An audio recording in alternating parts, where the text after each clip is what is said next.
ღვინის ფულიც მომიკუჩდება. ანალოგიურად კიდე სამსახურში წვივლი ხოლმე და ვიმუშავებ. კახიკა ბატონი კახიკა ლაცე თქვენი ბინის ამბავზე მუშაობს.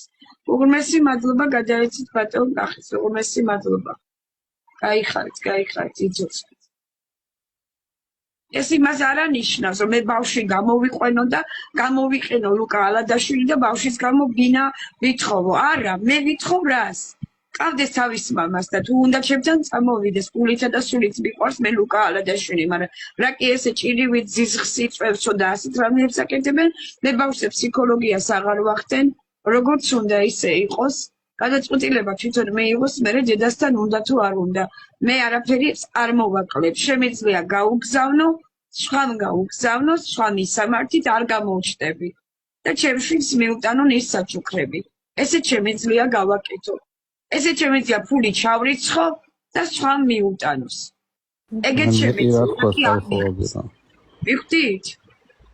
გადავყვები ზედ, თუ უნდა გულითა და სულით ლუკა ალადაშვილს. დანარჩენი კიდე მე დაუჩავად უსახკაროები და ბატონი მერია თუ წვალობს და გვაძლევს ბინას. ისინი სამართლიანად აძლევენ უსახკარო ადამიანებს. ლუკა ხო სწორეს ვიძახი? კი, მეტი რა უნდა თქვას ადამიანმა, ხო.